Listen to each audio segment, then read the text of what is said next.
South and North Korea are technically still at war, even though the fighting ended 6 decades ago. But that could all change very soon. It's South Korea's outgoing President Moon Jae-in who's leading the call to officially end the conflict. He wants a peace agreement on the Korean peninsula before his time is up in 2022.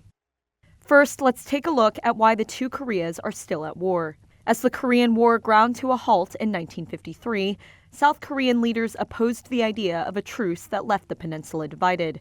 They refused to sign the armistice with military commanders from the North, the UN, and China, so the war was simply put on hold. In 2018, the idea of ending the war resurfaced most strongly when U.S. President Donald Trump, North Korean leader Kim Jong-un, and South Korea's Moon came together in a flurry of diplomacy.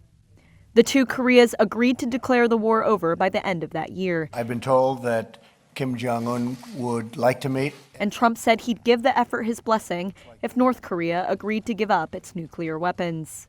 But as disagreements over sanctions on Pyongyang and its nuclear weapons dragged on, the talks hit a wall, and so did any discussion of ending the war. So what could potentially change the situation now?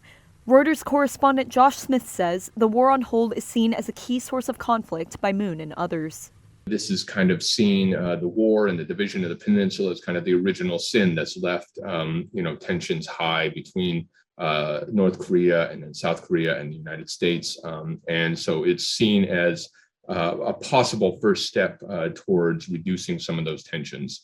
In a speech to the United Nations in September, Moon once again raised the idea.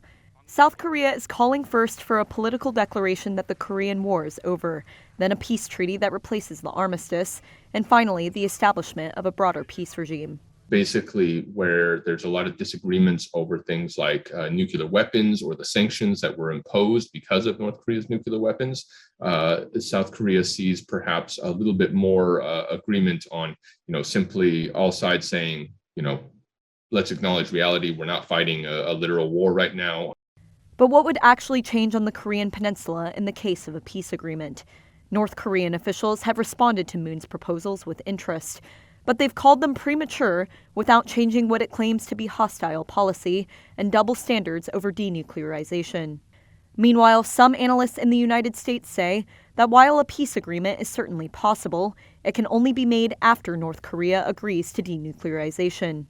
Eventually, the idea of a peace treaty is that, according to, folks in South Korea, is that eventually that might, really drastically change some of the military stance here. There might be a reduction in troops, in theory, on all sides. Under the most optimistic scenarios that the South Korean President Moon Jae-in has talked about, that could potentially include things like a rail line that goes from South Korea all the way to Europe because it can finally connect through North Korea, into Russia and across kind of thing.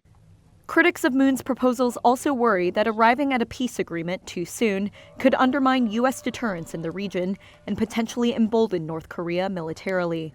American officials say they have discussed the potential end of war with their South Korean counterparts, but have not yet committed to a declaration.